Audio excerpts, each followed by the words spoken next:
Airtel kwa kushirikiana na serikali tumeamua kuhakikisha kwamba tunapambana na wimbi la utapeli unaoendelea mtandaoni, kwa sababu mtandao tunataka uendelee kuwa sehemu salama kwa wateja kuendelea kufanya biashara.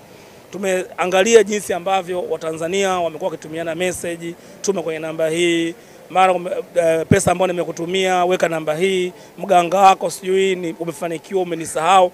Ni message nyingi za kitapeli ambazo zinatumwa na watu mbalimbali katika kuwalaghai wateja ambao wanatumia mtandao kwa manufaa yao ya kuweza kujiendeleza.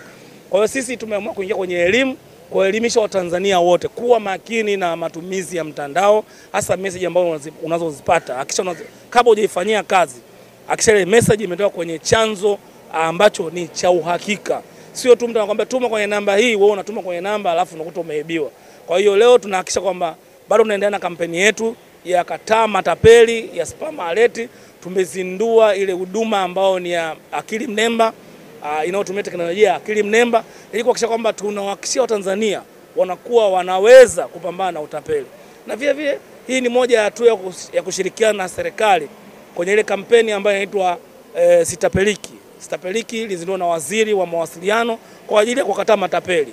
Na wote kwa pamoja tunasema kataa matapeli, tumia Airtel, spam alert na kulinda wewe dhidi ya matapeli. Nilipata message kama nyingi sana ninazo kwenye simu yangu. Wanakuambia kwamba au itume kwenye namba hii Airtel, jina linakuja Amina Shabani.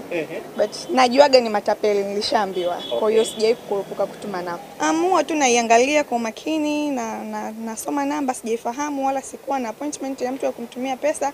Kwa hiyo wasizingatie, naangalia tu na yaachana nayo. Yeah.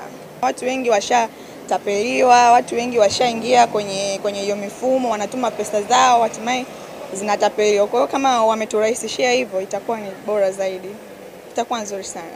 Kwa watu wengine nitawashauri tu watumie Airtel, kwa sababu kama ndo wataturahisishia hivyo itakuwa vizuri sana, na Airtel itakuwa yani hakuna utapeli, kutakuwa yani huduma zitakuwa bora zaidi. Yeah. Na dakika 2 tangu nimepokea hiyo message. Hapa nakwambia utanitumia kwenye namba hii ya Airtel Money 0688583534. Jina ni Ditrim Masanja. Mara nyingi nikipokea message kama hii napuuza. Naendelea na mambo yangu mengine. Hatua kama hii naichukua kama moja kati ya mafanikio ambayo Airtel wameyafanya. Ni hatua ambayo itatusaidia sana sisi. Kwa mfano, kabla sijajua jambo kama hili, mimi mwenyewe nilikuwa muhanga wa jambo kama hilo. Kwa hiyo watakuwa wametusaidia sana. Bwana wa Tanzania inabidi wawe makini sana. Moja kati ya vitu ambavyo vinafanyika ni hichi hapa. Msiingie mkenge.